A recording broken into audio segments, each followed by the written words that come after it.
This is The Legend of Sleepy Hollow, written by Washington Irving, narrated by Philip Ray.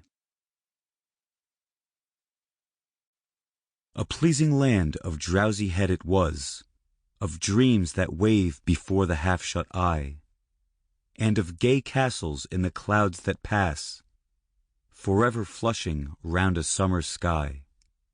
Castle of Indolence. In the bosom of one of those spacious coves which indent the eastern shore of the Hudson, at that broad expansion of the river denominated by the ancient Dutch navigators the Tappan Zee, and where they always prudently shortened sail and implored the protection of St. Nicholas when they crossed, there lies a small market town or rural port, which by some is called Greensburg, but which is more generally and properly known by the name of Tarry Town.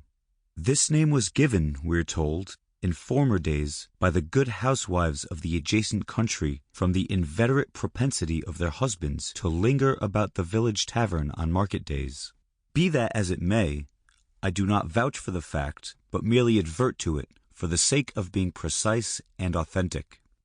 Not far from this village, perhaps about 2 miles, there is a little valley, or rather lap of land among high hills, which is one of the quietest places in the whole world. A small brook glides through it, with just murmur enough to lull one to repose, and the occasional whistle of a quail or tapping of a woodpecker is almost the only sound that ever breaks in upon the uniform tranquillity.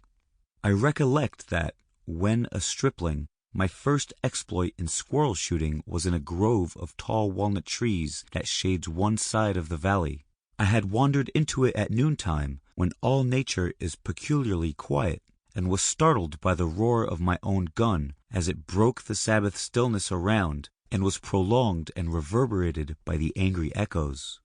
If I ever should wish for a retreat whither I might steal from the world and its distractions and dream quietly away the remnant of a troubled life, I know of none more promising than this little valley.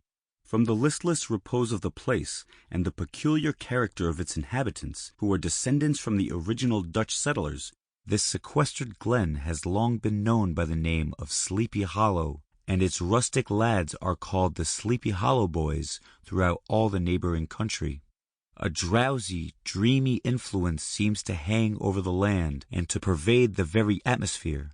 Some say that the place was bewitched by a high German doctor during the early days of the settlement, others that an old Indian chief, the prophet or wizard of his tribe, held his powwows there before the country was discovered by Master Hendrik Hudson.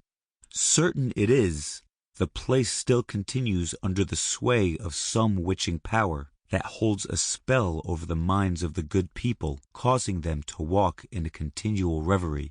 They are given to all kinds of marvelous beliefs, are subject to trances and visions, and frequently see strange sights and hear music and voices in the air. The whole neighborhood abounds with local tales, haunted spots, and twilight superstitions. Stars shoot and meteors glare oftener across the valley than in any other part of the country, and the nightmare, with her whole ninefold, seems to make it the favorite scene of her gambols. The dominant spirit, however, that haunts this enchanted region, and seems to be the commander-in-chief of all the powers of the air, is the apparition of a figure on horseback without a head. It is said by some to be the ghost of a Hessian trooper, whose head had been carried away by a cannonball in some nameless battle during the Revolutionary War, and who is ever and anon seen by the country folk, hurrying along in the gloom of night as if on the wings of the wind. His haunts are not confined to the valley, but extend at times to the adjacent roads, and especially to the vicinity of a church at no great distance. Indeed, certain of the most authentic historians of those parts, who have been careful in collecting and collating the floating facts concerning this spectre, allege that the body of the trooper having been buried in the churchyard, the ghost rides forth to the scene of battle in nightly quest of his head, and that the rushing speed with which he sometimes passes along the hollow, like a midnight blast, is owing to his being belated and in a hurry to get back to the church. Sample complete. Ready to continue?